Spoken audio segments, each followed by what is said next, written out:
As well, Scarlett is my co-pilot, and she has got Mastermind out. It's a great radio game.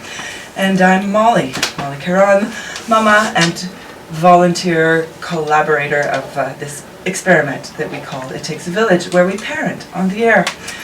The reason I got involved so heavily with Co-op Radio is there were really no barriers for me as a mom. I could bring my newborn baby and nurse her and broadcast simultaneously.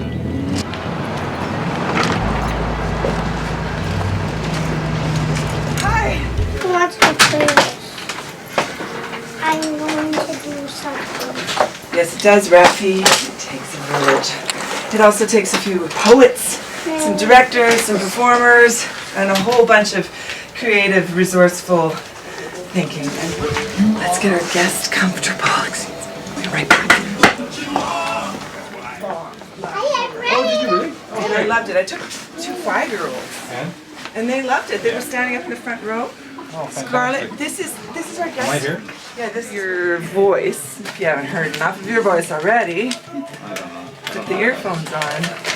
I've got my notes here on the back of the Beefway Meats freezer pack. Now, can I call you a performer, director, and because you started as an actor, you're turning into a director now. Yeah, I would consider myself mostly an actor, theater educator, director That was an now. abrupt ending. That was you. You are what you is, which isn't exactly a grammatically correct sentence, but we're going to forgive Frank Zappa because he's just got such a free-form way of thinking and making music. I'm Molly Caron. I'm here on It Takes a Village with our guest, Mike Stack. Welcome to the public Hi, airwaves. Molly. I'm noticing here that you've taken the words that Shakespeare wrote, William Shakespeare, and you've given them some modernizing and some physicalizing, and you've taken from a book called Shakespeare Can Be Fun. Yes. Which is a good name because, Shakespeare can be painful.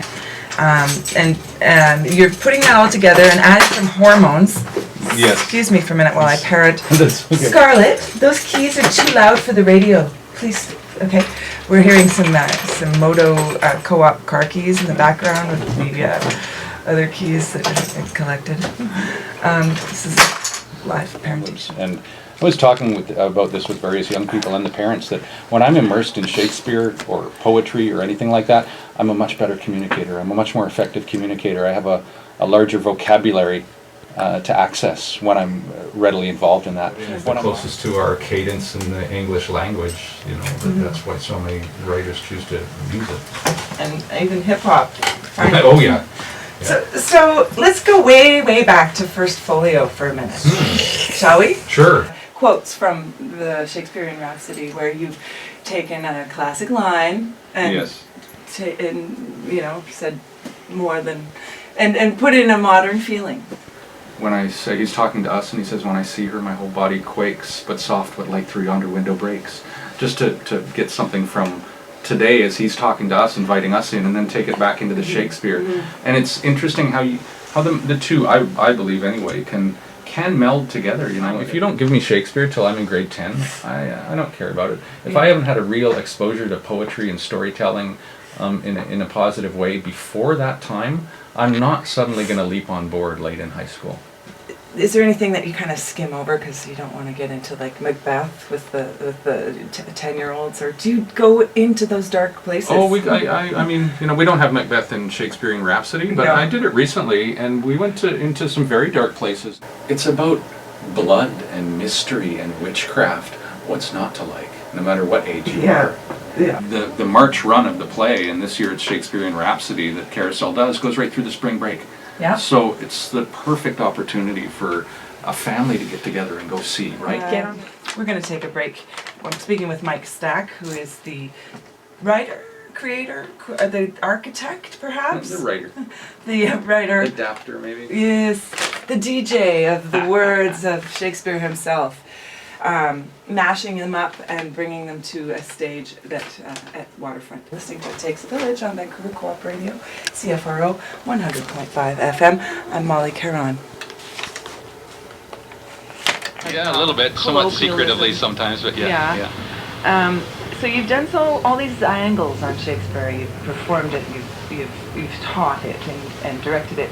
What about as a writer? Would you ever consider writing something that isn't actually that is an extension of Shakespeare, but that isn't using Shakespeare?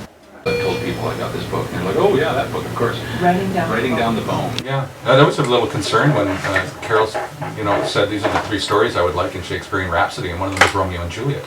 And I thought, well, they do have to die. That's interesting for ages 3 and up. Okay, well, you're listening to 100.5 FM CFRO. It is the community's radio station. It is 4:44 in our fine city on unceded Coast Salish territory. I'm Molly Caron, and we're going to have a little bit of Ray LaMontagne with 3 More Days. I'll be back in a moment. He is well. I see him once in a while. He's so funny. I mean, when he was doing the Bukowski stuff and the fuck machine stuff, started having babies. Yeah. And telling truth instead of story. Yeah. But it's a type of performance, you know. This is a type of performance. Yep. Oh, absolutely. Is it ever? Yeah. It's just not 3 More Days. That's from Ray LaMontagne, Till the Sun Turns Black. I love that soulful. That keyboard and the drums, all of it put together. It's so good. You're listening to It Takes a Village on CFRO, and I'm Molly, the host for today. Kara's not here today. My co-host has just left the studio, and hopefully she'll be back, Scarlett. And how the inevitable deaths occur. Shakespeare Uncensored. Yeah.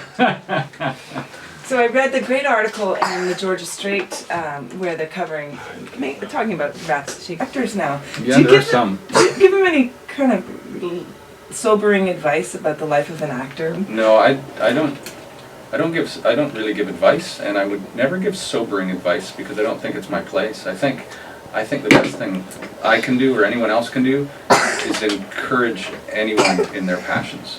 Well, so you're encouraging. You're not gonna discourage people that love to follow their artistic bliss. If a young person has something they're interested in, give it to them, provide it for them.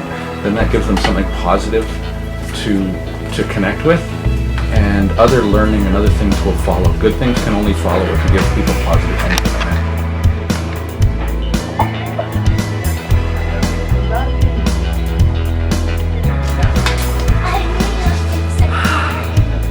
The show